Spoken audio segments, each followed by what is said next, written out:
Ada Bein juga di situ. Hebat.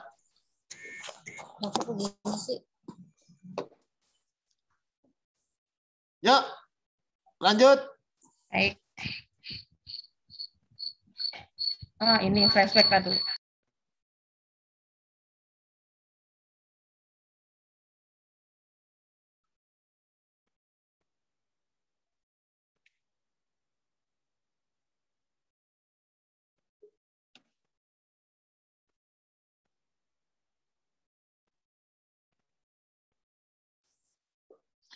Berkat. Baik, mohon maaf Bapak Ibu semuanya karena jadi harusnya yang liturgos Bung Roni, tapi karena beliau sedang ada kesibukan, jadi digantikan dengan saya. Baik Bapak Ibu, selamat malam. Selamat datang di ibadah rumah tangga yang kita lakukan secara virtual melalui aplikasi Zoom pada malam hari ini. Seperti biasanya, sebelum memulai ibadah malam ini, mari bersama kita ambil waktu sejenak untuk bersatu.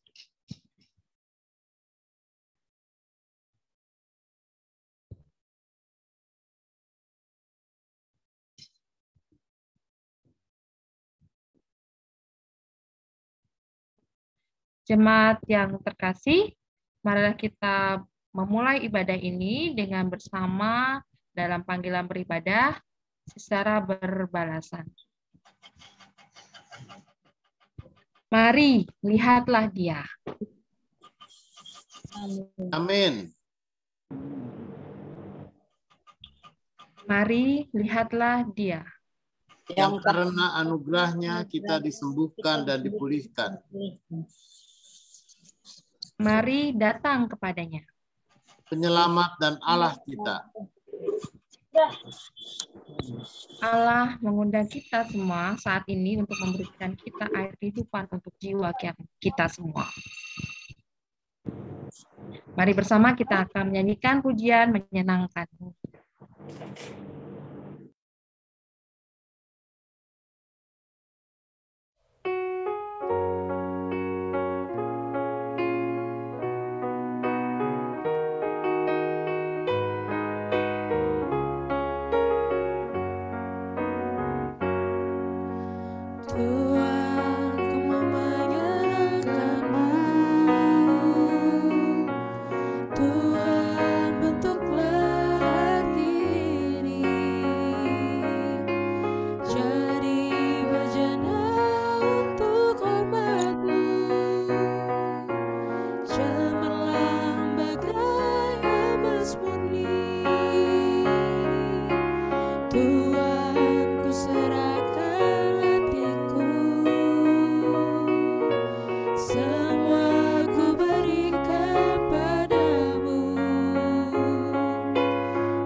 Masih di mute, Bu. Mari kita akan fotum dan salam. Kasih karunia dan damai sejahtera dari Allah Bapa dan dari Tuhan Yesus Kristus menyertai kita semua pada kebaktian pada malam hari. Amin. Mari kita berdoa syukur. Selamat malam Bapak. Kami datang anak-anak-Mu saat ini dalam kebaktian rumah tangga yang kami lakukan secara virtual, Tuhan. Walaupun tidak tampak bertemu kami secara langsung bertatap muka, tapi kami saat ini berkumpul bersama untuk memuji dan memuliakan Nama. Kami bersyukur atas segala penyertaan Engkau yang sangat luar biasa dari atas kami, dari pagi, siang, dan akhirnya kami berkumpul bersama ini. Terima kasih untuk kehangatan kami bersama keluarga kami terkasih. Terima kasih untuk kesehatan yang Kau anugerahkan pada kami. Dan terima kasih kesempatan pada kami untuk selalu memuji dan memuliakan nama-Mu. Tuhan, kasihlah kebaktian ini dari awal, pertengahan, hingga akhirnya. Kami serahkan tangan-Mu, Bapak. Terima kasih Tuhan Yesus, kami telah berdoa dan mengucap syukur. Amin. Kita akan, sebelum mendengarkan firman yang akan dibawakan Bapak Pendeta Erik, kita akan menyanyikan lagu PKJ 200, Ku Diubah.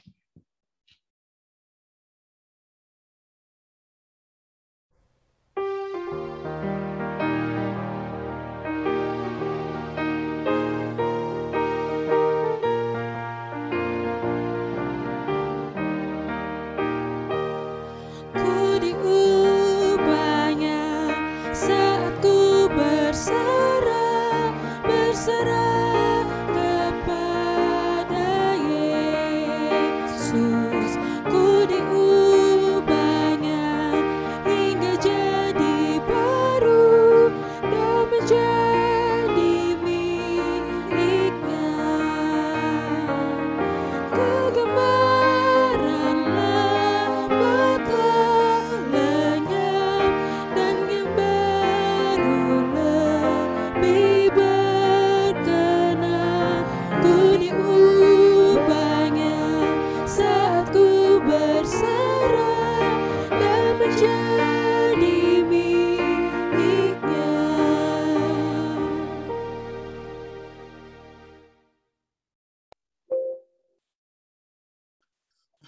Baik Bapak Ibu dan Saudara, kita bersama kita berdoa. Mari kita bersama kita berdoa. Bapa di dalam sorga, kembali kami hadir di hadapan hadirat-Mu. Dalam kebersamaan kami, untuk kami pun juga datang di hadapan hadirat-Mu untuk mendengarkan firman, untuk bertumbuh dalam iman, dan juga untuk kami boleh memperbaharui hidup kami. Kami percaya bahwa anugerah Tuhan yang begitu melimpahi kami. Dan berkat Tuhan pun juga yang begitu nyata dalam hidup kami. Karena itu Bapa, sungguh kami mau bersyukur dan mensyukuri atas segala kebaikan-kebaikan Tuhan. Dan dengan kuasa Roh Kudus yang menyertai kami mendengarkan firman dan menyatakan syukur kami sehingga kami boleh hidup di dalam kasih dan kebaikan Tuhan. Tuhan yang mengurapi kami dan juga hamba-Mu untuk melayankan firman. Karena itu Bapa di sorga, berfirmanlah, kami mendengarkan. Amin. Saudara, kita akan bersama membaca bagian dari kitab Ulangan pasal 7 ayat 12 sampai dengan ayatnya yang ke-16. Lembaga Alkitab di sini memberikan judul Janji Berkat. Begini katanya. Dan akan terjadi karena kamu mendengarkan peraturan-peraturan itu serta melakukannya dengan setia. Maka terhadap engkau, Tuhan Allahmu akan memegang perjanjian dan kasih setianya yang diikrarkannya dengan sumpah kepada nenek moyangmu. Ia akan mengasihi engkau, memberkati engkau dan membuat engkau banyak. Ia akan memberkati buah kandunganmu dan hasil bumimu, gandum dan anggur serta minyakmu, anak lembu sapimu, dan anak kambing dombamu di tanah yang dijanjikannya dengan sumpah kepada nenek moyangmu untuk memberikannya kepadamu. Engkau akan diberkati lebih daripada segala bangsa. Tidak akan ada laki-laki atau perempuan yang mandul di antaramu, ataupun di antara hewanmu. Tuhan akan menjauhkan segala penyakit daripadamu, dan tidak ada satu dari wabah celaka yang kau kenal di Mesir itu akan ditimpahkannya kepadamu. Tetapi ia akan mendatangkannya kepada semua orang yang membenci engkau. Engkau harus melenyapkan segala bangsa yang diserahkan kepadamu oleh Tuhan Allahmu. Janganlah engkau merasa sayang kepada mereka dan janganlah beribadah kepada Allah mereka, sebab hal itu akan menjadi jerat bagimu. Saudara, demikian pembacaan Alkitab. Berbahagia mereka yang mendengarkan firman Tuhan dan memelihara dalam hidupnya. Haleluya. Bapak, Ibu, dan saudara-saudara yang dikasihi di dalam Tuhan, ketika kita membaca Alkitab, atau ketika kita membaca sebuah cerita atau kisah sejarah masa lalu, tentu bukan hanya sekedar bacaan yang kita baca, tetapi kita belajar juga untuk memahami situasi atau konteks, ataupun juga bahkan si penulis ketika itu. Jadi siapa yang menulis, kapan dituliskannya, dengan latar belakang apa. Saudara, itu menjadi penting sehingga kita bisa memahami sebuah kitab dengan baik. Tadi siang saya baru melihat sebuah video tentang hukum penggal kepala di Arab. Ini mengerikan sekali, Bapak. Ada di video kok di YouTube. Ya, bagaimana orang dihukum, jadi seorang pembunuh itu dihukum, lalu kemudian dengan hukumannya adalah dipenggal kepalanya di depan alun-alun. Dan itu bukan main, benar-benar terjadi di abad 21 ini. Di tahun 2021 kejadiannya. Saudara, padahal itu adalah aturan yang dulu banget. Aturan yang ada sejak di zaman Nabi Musa barangkali ya. Itu bahkan di zaman dulu sama sekali, sekarang sepertinya tidak ada perubahan apapun. Kenapa hukum itu tetap berlaku dan diberlakukan seolah-olah kita tidak pernah mengenal dan disentuh oleh modernitas? Yaitu hak mereka lah. Tetapi hukum itu yang kuat dan yang kejam dan memang benar lex totalionis yang seperti itu ada oleh karena konteks di zaman itu, saudara, orang masih hidup dengan cara berpikir sangat primitif sekali. Kenapa saya mengajak Bapak Ibu untuk memperhatikan konteks atau memperhatikan latar belakang sebuah kitab dan juga memperhatikan apa yang diperintahkan? Karena Bapak Ibu kalau perhatikan ayatnya yang ke-16, kita mulai dari ayatnya yang ke-16, saudara, dikatakan ayat ke-16 begini. Ya, ketika bangsa Israel memasuki tanah Kanaan. Nah, ketika bangsa Israel memasuki tanah Kanaan itu, maka selain mereka pun juga lalu berperang, lalu diingatkan mereka tidak boleh menikahi anak-anak gadis dari orang-orang Kanaan. Mereka harus menghancurkan mezbah-mezbah penyembahan berhala. Mereka pun juga harus menghancurkan rumah-rumah mereka. Dan mereka pun juga harus membinasakan habis orang-orang Kanaan. Mengerikan sekali, saudara, ayat ke-16 begini katanya. Engkau harus melenyapkan segala bangsa yang diserahkan kepadamu oleh Tuhan Allahmu. Janganlah engkau merasa sayang kepada mereka dan janganlah beribadah kepada Allah mereka, sebab hal itu akan menjadi jerat bagimu. Bapak Ibu, ya tidak jarang ada banyak orang sekarang pun juga yang membaca sebuah teks kitab lalu kemudian mengartikan sebagaimana yang tertulis. Ya, orang-orang yang tidak mengenal Tuhan adalah kafir. Orang-orang yang begini adalah musuh. Orang-orang yang begini adalah dilaknat Tuhan. Orang-orang yang begini bukan wise. Padahal saudara, satu kitab itu mempunyai latar belakang. Jadi kalau kita membaca kitab Ulangan pasal 7 ayat 16 ini, engkau harus melenyapkan segala bangsa. Apa maksudnya? Saudara, kalau kita berkenan untuk membacanya, maka niatnya si penulis atau niat Tuhan itu yang paling utama dari kehidupan umat itu adalah menjaga kekudusan. Ya, menjaga kekudusan ketika mereka memang disebut sebagai bangsa pilihan Tuhan. Ketika mereka pun juga disebut sebagai orang-orang yang dipilih oleh Tuhan, orang-orang yang mendapat kasih karunia Tuhan, dan orang-orang yang sungguh-sungguh beroleh kasih dan berkat Tuhan.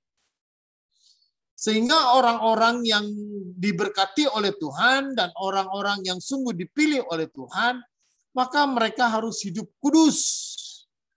Ya, kudus itu dalam bahasa aslinya kados, artinya terpisah. Ya, hidupnya terpisah dan hidupnya harus berbeda, dan hidupnya pun juga harus memang menunjukkan kasih dan kesetiaan kepada Tuhan. Karena itu, saudara, di dalam kitab Ulangan pasal 6, Bapak Ibu bisa membaca, "Hei Israel, Tuhan itu Allah kita. Tuhan itu Esa. Karena itu kasihilah Tuhan Allahmu dengan segenap hati, segenap jiwa, dan dengan segenap akal budimu." Gitu ya. Jadi secara eksklusif bahwa kemudian Tuhan itu adalah Tuhan yang Esa, Tuhan itu adalah Allahnya Israel, dan orang-orang Israel ini harus mengasihi dan mencintai Tuhan lebih daripada semuanya. Dan karena itu dia memang umat Allah, berbeda dengan umat lainnya. Dia adalah umat yang menyembah Yahweh, dia adalah umat yang memuji dan memuliakan Yahweh, maka dia harus berbeda dengan umat yang lainnya. Ya, umat yang menyembah berhala atau umat yang menyembah ilah-ilah lain. Gitu, karena itu mereka harus menjaga kekudusan. Mereka harus menjaga kesucian. Mereka harus menjaga identitas dirinya sebagai umat Allah. Nah, tetapi saudara-saudara, di zaman itu ketika orang masih sangat primitif dan ketika berpikir bahwa kalau menjaga kekudusan, menjaga keberadaan sebagai umat Allah, menjaga eksistensi sebagai umat yang menyembah Allah, Yahweh, maka semua bangsa ini harus dilenyapkan. Karena mereka tidak mengenal Yahweh. Mereka tidak memuji Yahweh. Mereka tidak mengenal Allah. Nah, karena itu saudara, hukum yang seperti itu muncul terus sampai ke tahun 600-an. Gitu ya, dengan munculnya agama Islam. Tetapi di dalam hukum Kristen, saudara, hukum Israel, maka ketika kita berteologi yang paling utama adalah makna. Bukan lalu kemudian kita pahami ayat ini secara harafiah. Tetapi maknanya adalah di mana setiap umat harus menjaga kekudusan. Ya, setiap umat, kita umat Tuhan, harus dengan sungguh-sungguh menjaga hidup kita sebagai umat yang memuji, memuliakan, dan orang yang menyembah Tuhan. Nah, orang-orang yang seperti itulah adalah orang-orang yang akan diberkati oleh Tuhan. Ya, bagaimana Tuhan memberkati? Ya, dan akan terjadi karena kamu mendengarkan peraturan, karena kamu mendengarkan kehendak, karena kamu mendengarkan perintah Tuhan, karena kamu mendengarkan apa yang Tuhan mau. Saudara yang kekasih di dalam Tuhan, maka hidupnya orang Kristen itu kembali diingatkan sederhana. Yaitu kan hidup orang Kristen itu sederhana ketika Tuhan mengatakan, kasih Tuhan Allahmu dengan segenap hati, segenap jiwa, dan dengan segenap akal budi, dan kasih sesamamu manusia seperti dirimu sendiri. Gitu ya, karena itu setiap orang yang setia ya kepada Tuhan, setiap orang yang juga menyatakan dan mengikrarkan kesetiaannya kepada Tuhan, maka Tuhan pun juga akan melimpahi kita dengan berkat. Ya, apa itu berkat? Ya, berkat itu, berkah itu berarti segala yang diberikan oleh Tuhan, dan semua yang diberikan oleh Tuhan dimaksudkan adalah untuk kebaikan-kebaikan manusia. Karena itu orang yang setia dalam mengasihi Tuhan, orang yang menjaga kekudusan hidupnya di hadapan Tuhan, maka dia akan memberkati kita dengan kelimpahan. Ya, ia akan mengasihi engkau dan ia akan memberkati engkau dan membuat engkau menjadi sangat banyak. Ya, pemahaman pengertiannya orang Israel itu, kalau orang itu diberkati maka keturunannya akan sangat banyak. Sama seperti orang dulu, ya, orang kita dulu mengatakan banyak anak banyak rezeki katanya. Ya, orang juga dulu memahami ketika banyak anak, banyak orang gitu kan. Orang semakin banyak rakyatnya, semakin banyak maka semakin diberkati. Yaitu karena itu orang-orang yang setia kepada Tuhan dan orang yang sungguh-sungguh menjaga kekudusan hidupnya di hadapan Tuhan, maka dia akan diberkati ya dengan orang yang banyak dan bahkan anggurnya, minyaknya, lembunya, dan juga kambing domba dan semua. Ya, apa yang dilakukan dan apa yang dikerjakan itu juga akan menjadi diberkati dan akan membawa sukacita bagi banyak orang. Engkau akan diberkati lebih dari segala bangsa. Tidak ada laki-laki dan perempuan yang mandul di antaramu ataupun di antara hewanmu. Jadi saudara yang kekasih di dalam Tuhan, pemahaman bagi Israel ketika mereka menjadi umat yang mengasihi Tuhan, ya, umat yang dengan sungguh-sungguh menjaga kekudusan dan identitas dirinya sebagai umat Tuhan, maka dia akan menjadi umat yang sungguh-sungguh diberkati. Bahkan pada ayatnya yang ke-15, ya, Tuhan akan menjaga dan menjauhkan segala penyakit darimu, ya, dan tidak ada satu dari wabah celaka yang di Mesir itu akan juga menimpa engkau. Karena itu saudara, melalui firman Tuhan kita pada saat ini kita bersama diajak untuk merenung. Saudara, bagaimana kehidupan identitas ya dalam kehidupan kita sebagai umat Tuhan. Bagaimana ketika kita menjaga diri dan menjaga kekudusan kita sebagai umat Tuhan. Maka menjaga kekudusan diri kita sebagai umat Tuhan bukan lalu kemudian hidup eksklusif. Jadi hidup eksklusif itu tidak mau bergaul dengan orang lain yang berbeda agama misalnya. Tidak mau bergaul dengan orang lain yang berbeda suku. Tidak mau bergaul dengan orang lain yang kemudian secara nyata berbeda. Tetapi justru sebaliknya, saudara, ketika kita hadir di tengah-tengah umat atau umat manusia yang beragam ini, justru ketika kita hadir di tengah-tengah umat manusia yang sangat banyak ragamnya, maka saudara kita diajar bagaimana di tengah-tengah kehidupan yang heterogen atau kehidupan yang majemuk ini, kita tetap menunjukkan kasih dan kesetiaan kita kepada Tuhan. Kenapa saudara orang Kristen tidak diajar untuk hidup eksklusif? Orang Kristen tuh udah pernah ya mengenal zaman dulu ketika disebut dengan pietisme. Orang Kristen tuh pernah mengenal hidup dengan cara biara. Ya, orang Kristen itu hidup seperti sekarang orang-orang Mennonite di Amerika, saudara, mereka hidup secara berkelompok, lalu kemudian mereka menutup diri terhadap dunia luar. Ya, itu hak mereka.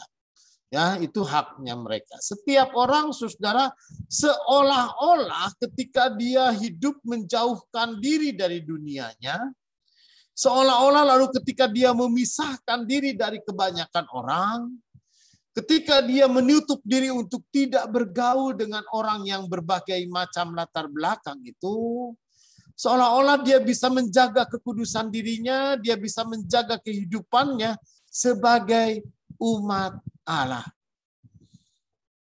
Tetapi saudara, kalau itu yang terjadi dalam realitas kehidupan kita lalu kemudian membentengi diri untuk tidak bergaul, justru ketika itulah ya kita tidak bisa menyatakan hidup kita sebagai orang-orang Kristen yang menyatakan kasih kepada sesama manusia. Kasih itu universal. Kasih itu tidak bisa kita tafsirkan hanya saya mengasihi orang-orang Kristen saja. Tidak bisa ditafsirkan saya hanya mengasihi keluarga saya saja. Tidak bisa kita pun juga memahami bahwa mengasihi sesama manusia itu hanya eksklusif pada keluarga saja ataupun juga pada orang-orang di sekitar kita yang ada di dekat kita. Tidak. Tetapi di satu pihak Tuhan mengatakan kasihi Tuhan, tetap jaga kesetiaan kita kepada Tuhan, dan tetap menjaga identitas kita sebagai anak-anak Tuhan, kekudusan kita sebagai umat Tuhan. di tengah-tengah dunia yang beragam ini. Justru yang kedua, saudara,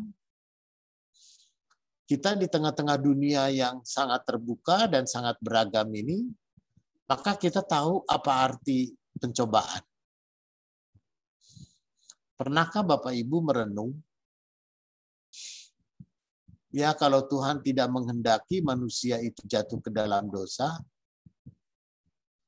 mengapa Tuhan membiarkan iblis menjadi ular? Terus untuk menggoda Hawa. Ya, karena itu orang ada anekdot katanya. Ya, Hawa itu dia tergoda sama ular karena Hawa itu orang Yahudi. Coba kalau Hawa itu orang Cina. Itu ular sudah jadi sop. Dibikin sop aja udah. Gitu ya. Tapi saudara yang kekasih di dalam Tuhan, pernah Bapak Ibu merenung? Ya, kenapa ular itu hilangkan saja? Tuhan, kenapa Tuhan membolehkan ular itu untuk menggoda Hawa? Tuhan, kenapa Tuhan juga membiarkan si ular itu atau si iblis itu justru untuk menggoda Hawa? Saudara yang kekasih di dalam Tuhan, itu sebuah realitas kehidupan. Disitulah Tuhan menganugerahkan kita kebebasan. Kebebasan dan dunia yang bebas.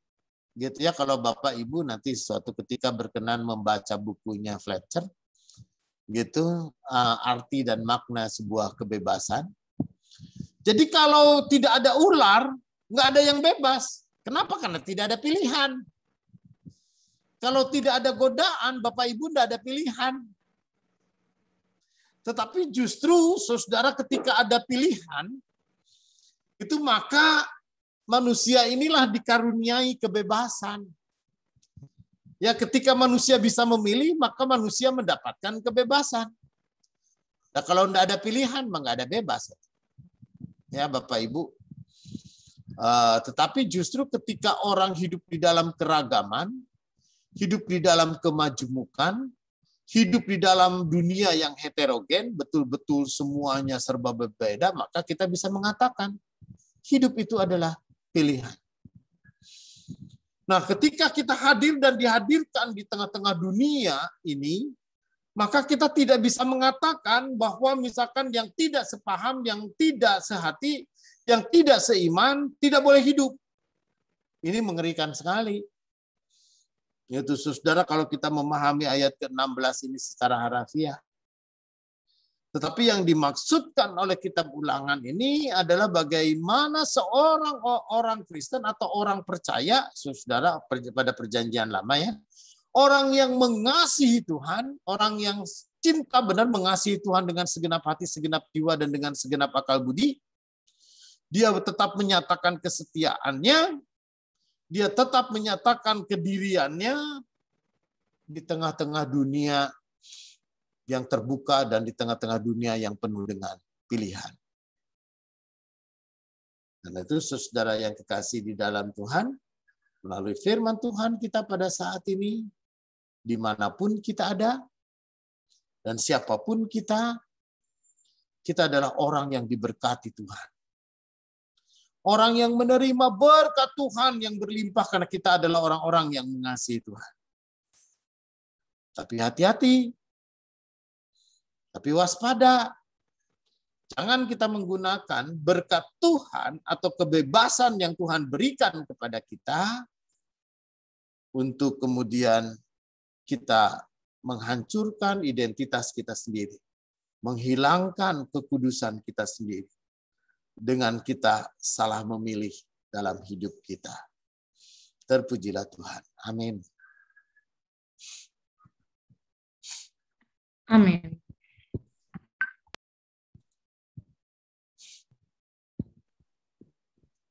Baik, Bapak Ibu yang terkasih, kita sudah mendengarkan firman yang dibawakan Bapak Pendeta Eri. Saatnya sebagai wajib syukur atas penyertaan Tuhan, atas berkat yang melimpah pada kita kita semua masing-masing, kita diberi kesempatan untuk mempersembahkan dengan berdasarkan dari 1 Tawarik 29 ayatnya yang 17a yang demikian katanya.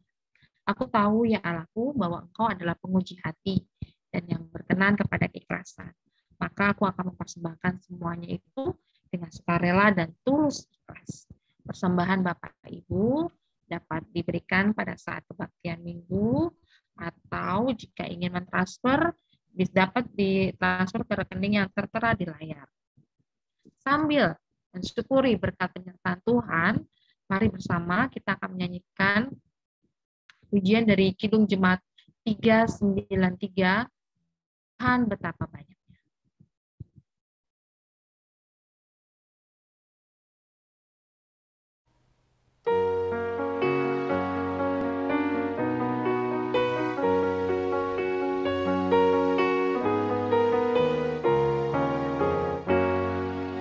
Tuhan betapa banyaknya berkat yang Kau beri, teristimewa rahmat-Mu dan hidup abadi. Terima kasih ya Tuhanku atas keselamatanku, padaku telah Kau beri hidup bahagia abadi. Doa persembahan sekaligus doa syafaat, Pak Pendeta. Mohon. Baik, kita bersama kita berdoa. Bapa di dalam sorga, dengan sukacita kami boleh hadir di hadapan hadirat-Mu. Kami membawa persembahan yang menjadi tanda syukur kami, tanda di mana Tuhan memberkati dan melimpahi kami dengan segala kebaikan. Karena itulah Tuhan, dengan sukacita juga dengan syukur, kiranya Tuhan berkenan untuk menerima, dan biarlah semua yang diterima ini boleh dipakai oleh gereja Tuhan di Cakung untuk sebuah karya pelayanan bagi kemuliaan nama Tuhan. Dan di saat ini pun juga Tuhan, kami percaya kami semua adalah umat yang menerima berkat Tuhan dengan baik. Kami adalah orang-orang yang sudah diberkati dengan sungguh. Karena kami pun juga terus berproses dan terus belajar untuk mengasihi Tuhan dengan segenap hati, segenap jiwa, dan dengan segenap akal budi kami. Kami pun juga terus berusaha dan kami pun juga terus belajar untuk tetap setia di tengah-tengah kehidupan yang sangat terbuka dan hidup yang begitu banyak pilihan. Dan bahkan di tengah-tengah dunia pergaulan kami, di mana kami boleh berjumpa dan diperjumpakan dengan siapapun, kami harus belajar juga untuk mengasihi semua orang dengan latar belakang yang berbeda-beda. Karena cinta kasih itu adalah universal. Sebagaimana Tuhan mengasihi seluruh umat manusia di tengah-tengah bumi ini, maka begitu pun juga kami harus mengasihi mereka dengan sungguh, sebagaimana Tuhan mengasihi. Karena itulah Tuhan Allah Bapa, di tengah-tengah dunia pergaulan kami dengan berbagai macam bentuk yang ada, kami bisa jatuh dalam pencobaan. Kami pun juga bisa jatuh untuk menjadi tidak setia kepada Tuhan. Kami pun juga bisa jatuh bahkan untuk meninggalkan Tuhan. Dan bahkan kami pun juga bisa jatuh untuk kami lalu kemudian memunggungi Tuhan. Oleh karena itulah Tuhan Allah Bapa, berikan kami kasih dan penyertaan dan setia.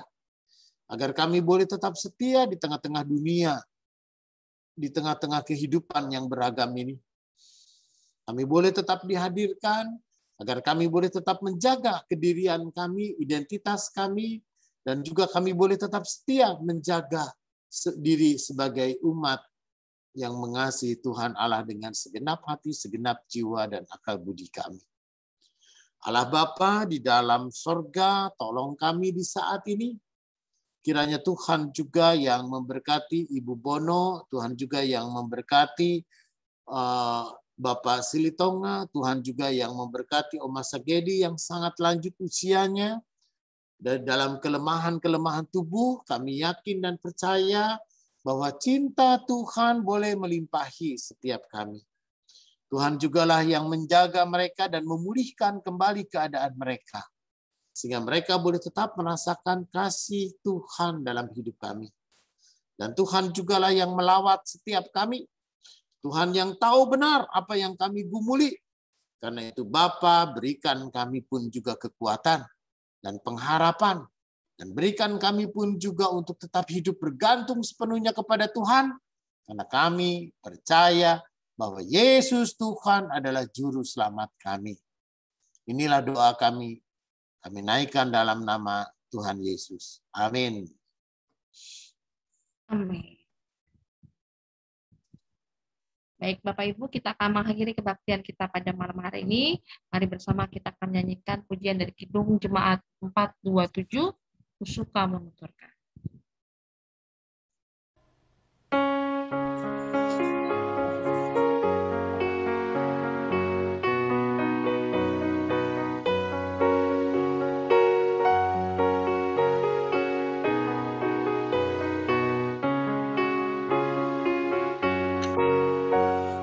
Suka menuturkan cerita mulia, cerita Tuhan Yesus dan cinta kasih-Nya.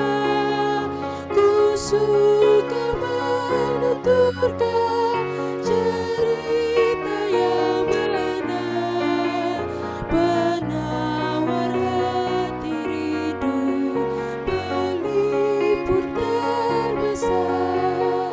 Ku suka menuturkan, ku suka memasyurkan cerita Tuhan Yesus dan cinta kasih-Nya.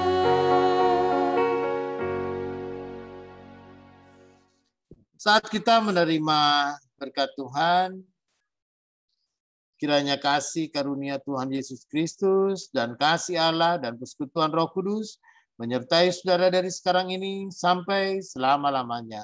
Amin. Bapa kasih, Bapa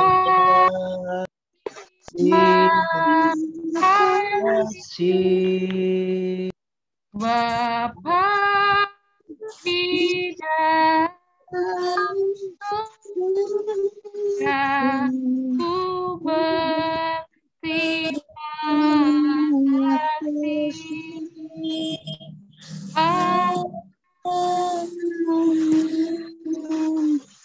Sekian usai. Terima Iya. kasih untuk firman-Nya. Terima kasih Bapak Ibu. Ya, Terima kasih Pak Pendeta. sama-sama Ibu. Tuhan berkati semua. Kita buka yuk Malam layarnya Bapak masing-masing. Ibu. Iya.